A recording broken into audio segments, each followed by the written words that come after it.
Welcome back to another episode. This is number 17. I'm so grateful that you guys are here today. We're going to talk about one of my favorite parables. But before we dive into that, Jesus, the way that he taught, he taught stories. He taught with stories, right?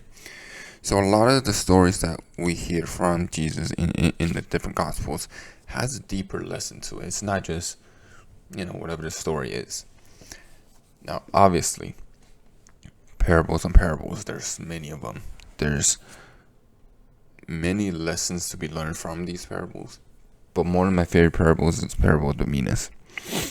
I'm going to read it off the King James Version in Luke 19, starting at verse 11. We're going to go through this parable, and I'll dive into the reason why the way it ministers to me. Obviously, it's going to minister differently for every single person, and I'm not saying this as a biblical authority on any of this. I'm strictly speaking this on what God has spoke to me. So, let's get started. Luke 19:11. Now as heard these things, he spoke another parable, because he was near Jerusalem, and because they thought the kingdom of God would appear immediately. Therefore he said, a certain noble man went into a far country to receive himself a kingdom and to return. So he called 10 of his servants, delivered them 10 minas, and said to them, do business till I come. But his citizens hated them, and sent delegation after him, saying, we will not have this man reign over us. And so it was that when he returned, having received the kingdom, then he commanded the servants to whom he given them money to be called to them, that he might know how much every man gained by trading. Then came first, saying, Master, your minas has earned 10 minas. And he said to them, well done, good servant, because you were faithful in very little, have authority over 10 cities. And second come, saying, Master, your minas has earned 5 minas. Likewise he said to him, you also be over 5 cities. Then another came, saying, Master, here is your minas, which I have kept put away in a handkerchief. For I feared you, because you are an austere man. You collect what you did not deposit, and reap what you did not sow. And he says to him, out of your own mouth I will judge you, you wicked servant. You knew that I was an austere man, collecting what I did not deposit, and reaping what I did not sow. Why then did you not put the money in the bank, that at my coming I might have collected it with interest? And he said to those who stood by, take the minas from him, and give it to him who has 10 minas. But they said to him, Master, he has 10 minas. For I say to you, that to every one who has will be given, and for him who does not have, even what he has will be taken away from him. But bring here those enemies of mine who did not want me to reign over them, and slay them before me. Loaded, huh? So, in these verses, definitely there are things that we need to worry, we need to think about, right? And I got some notes on this screen here, so I'm gonna read you a couple of notes that I have. So, the first thing is, it's not about all the things that we do that's being seen. It's about the things that we do that are not seen. Those things matter. For example, like, I don't have a cubicle or anything at work, so there's a few of us that share an office, and there's no blockers or nothing, right? My boss sits behind me. A couple of colleagues sits on the other side of the room, kind of just doing their thing. I'm not gonna be the one that my boss come in, I close all my windows like I'm guilty of something, right? And start acting like I'm working on the things that matters. Right? That's pretty suspect. Anyway, like that's weird for me. So instead of doing that, like why would I need to hide something that I'm doing? Right? So if my boss is not there, I'm still focused at work, because that's stewardship of what my workplace needs to be. Right? I gotta be focused at work. That's part of the stewardship. I don't be doing things that shouldn't be seen at work. Like, and my boss is not there, and the moment my boss is there, I close all the windows and act like I'm working. That's kind of dumb, right? So first thing is, what you do that does not seem it matters, because at the end of the day, if my boss steps out for 2 hours, I'm working for maybe not all 2 hours, but let's say most of the 2 hours. And I got another colleague that basically just kind of stopped working as hard when the boss is out, because he only cares about what the boss sees. I'm going to outwork him every time. I'm going to outwork him every single time. I don't even have to work that hard to outwork him. It's just ridiculous. Right? So the first thing is, the master was out. The master was out, receiving the kingdom. What did the servants do? I mean, obviously, the servants, the master's not here to watch them do any of these things, right? So what did the servants do when the master was out? So that's the first point. I'm gonna read you here as well. This is the Leadership Bible from John Maxwell. It says, leaders are brokers of resource. So each of these, as he saw fit, gave the resources to them, and when on the return, he rewarded them according to how wisely they used their resources. Those who multiplied have been entrusted them, receive even more to use, and the one who failed, his little money has been taken away. And that leads me to next couple points. Right? The first servant received money, received things from his master. And for us, it could be us receiving our gifts from God, receiving just things from God. Our gifts, our talents, financial, relationship, spiritual, even health. Will receive a good, when they draw blood, and oh my God, a good blood test. Thank the Lord. When we receive a good blood test result, do we continue to minister and continue to store health, or can we just go to McDonald's, get a large fry, and say, oh well, I'm healthy, right? So the first servant, he got some money. He earns money with that money. He's a good and faithful servant, and he will be, because he was faithful to little, he's now has authority over 10 cities, right? The second servant gets money, earns more money. Good and faithful servant, because he earned 5, he gets 5 cities. Might not be the best one out of all of them, but he was entrusted with some. He was able to produce some results, and the master trusted him with more, right? The third servant, he put it away and didn't do anything with it, right? And he was called a wicked servant. And it says that to everyone who has been given, from him who does not have, even what he has will be taken away from him, because he couldn't go out there and act upon, do the things that he needs to do with what he already has. He was called a wicked servant. So God has given you things. God has given me things. God has given me the talents, the skills, the stories, the experiences. what am I going to do with it? Right? Am I stewarding that well? Am I stewarding my skills well? Am I stewarding my gifts well?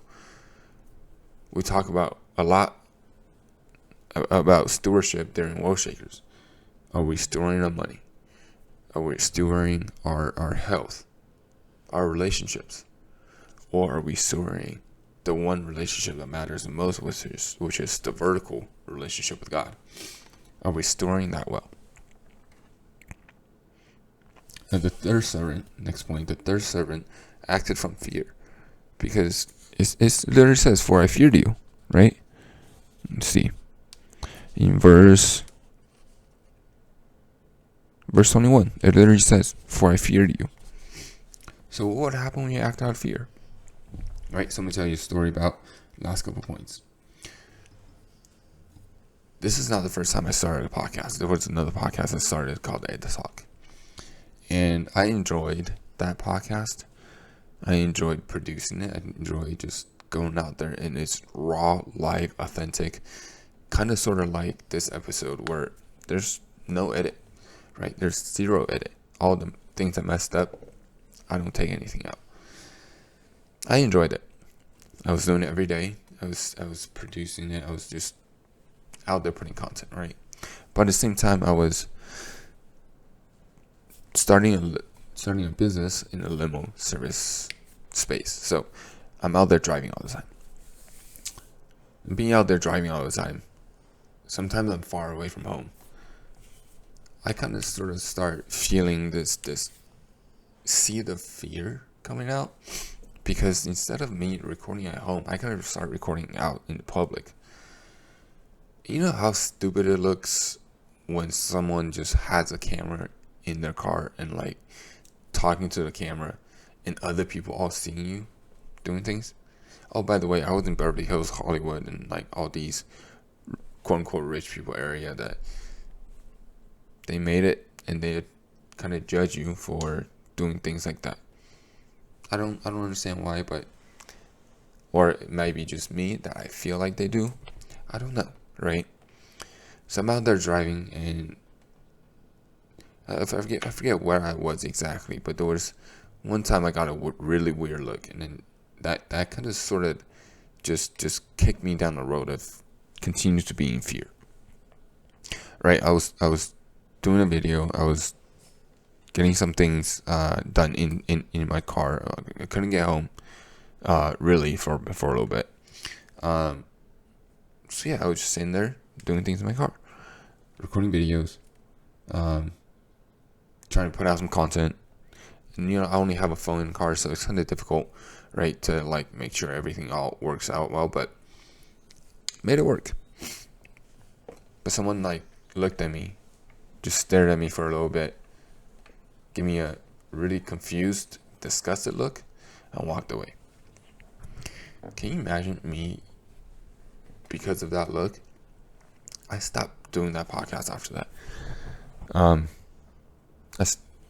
First is I stopped doing the podcast in the car, which doesn't sound like a big deal, but I was out like 12 hours a day, right? Just driving, just trying to make ends meet. And then when I get home, it's really not much time left, not much going on. So now, with all that happening, not doing it in the car, and got discouraged, and I stopped doing it at home too. So when we act on fear, when we act from fear, like we literally take what God has for me, God has gifted me, downhill, right? There's nothing. There's nothing that we can do when we act out of fear. And I've learned this too. It's when we start fearing something, that fear is starting to become reality. And it's a very simple concept. It's what we see, what we envision, what we think our future is going to be, that's going to become our future. If we think our future is going to be bright, that's going to be our future. Me and my wife started doing this thing called dream touching. We went to an area where it's like, the house is like a village. There's a gated community of 4 homes. Those 4 homes are like an acre of land each, up on the hills, real nice area. Like, the houses are huge, right? That's what I'm envisioning my future to be. Like, I want my future to look like that. So I'm going to go and see it, go and touch it, go and do the things that makes me feel like I'm closer to it. So the third servant, instead of acting from the vision, he acted out of fear. And that stopped him from, well, not just ruling over cities, but in the end it says those were enemies of mine. The master said those are the enemies of mine. Yeah, even though, the master was hated a little bit, we can definitely dive into that as well, but that's not the point here, right? The point is we are servants of the kingdom. We're servants of God. We're servants of Jesus. We're supposed to be Christ-like. We're supposed to be the good and faithful servant. So how do we be that? Well, I know how not to be that. How not to be that is acting out of fear. Acting from fear. Because at the end of the day, that becomes reality, and that's what you're going to get. So, to recap, first thing is, it is not about what you do that's being seen that matters. It's about what you do that's not being seen that matters. Don't be the guy that as soon as the boss walks out of the door, you start slacking off. As soon as the client said you're cool, you're good, they walk away and you start not doing the things that matters. Right? Don't be like that. Do the things that you need to do, not because you're seen, but because it's the right thing to do. Okay? Number 2, we looked at all the servants who has money was given more, who earned more was given more, right? And the third servant who didn't have anything acted out of fear didn't get anything, right? His fear became his reality. And the last thing is, people who has been trusted with little will be given more. The first 2 servants were trusted with a little bit of money, and then they were given cities. Can you imagine just giving you $100 and you're like, oh yeah, I made $10 out of the 100. Okay, cool. I'm gonna give you 10 cities to rule over. You're like, what? Oh, that's great. I made $10 and now I got 10 cities, right? So this is what I mean when I say like, this is a personal conversation that I had with God that I'm just sharing with you guys. It's not a biblical perspective of, maybe it is a biblical, but it's not a biblical scholar like a talk or anything like that, right? So it's more so, okay, before I knew God, right? If I had 5 followers, I'd be like, if I don't show up, it's 5 followers won't matter. Cool. Guess what? God didn't give me the 6, right? I had about maybe 500 followers on Instagram. I'm like, if I don't post, what matters? It's only have 500 people, right? So I never took the time to store my 5 followers, give them the best that I can, give them the best that I had. I never took time to post and store my 500 followers on Instagram, my 500 followers on TikTok.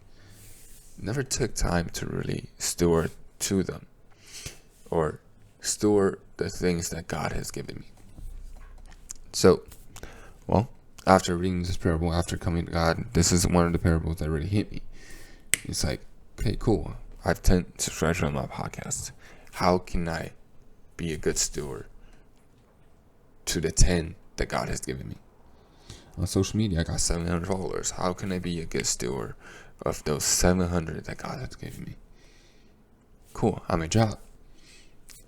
How can I be entrusted for what God has given me at my job?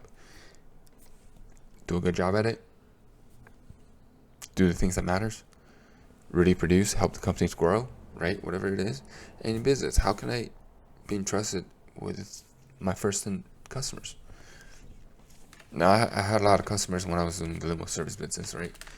The customers were happy. And every time that, I make sure I'm there on time, make sure make sure the customer service is all good, right? But in this business, how can I be entrusted with my first 10 followers, and how can I continue to steward them so God can give me more, right? And that's the most important part. Is like how can we get blessed with more? Well, we get blessed with more by storing what we currently have, like the first 2 servants. So I'm encourage you today, whatever you have today, the world says be grateful for it. That's amazing. I think that's good. That's one of the things that the world probably has it right. But not just be grateful for it. Take care of it. Be a good steward of it. So God will continue to give you more as we go. As you steward the things that you have, God will continue to provide and bless you. I hope this has ministered to your heart. I hope it didn't ramble for too long. And continue to show up like the first 2 servants, like good stewards. It is essential, it is crucial for us to understand that God doesn't just give us things because we ask for them. God gives us things because part of it is, sure, we ask for them, God might provide, but we ask for them. We got to also take care of the things we have currently. Because how can God trust me with $10,000 a month if I can't manage $3,000 a month? How can God trust me with $150,000 a year when I can't even budget, minister, steward to my current salary? Right? So it is absolutely crucial for us to understand these points. And this is exactly how you get to the next place, exactly how you move forward to your next level. Whatever it is that you need to do, just make sure you become a good steward. Become a good steward. God is the one that owns everything. You're the one that manages and stewards everything. So thank you all for listening. Appreciate the time that you spent together. And if you like it, give me a like, give me a subscribe, follow me on Instagram, TikTok, email and Facebook if you got Facebook at Mission Human Excellence, or follow me personally on my Instagram. It will be in the show notes. Thank you guys for listening. I so appreciate you for being here. And until next time, peace.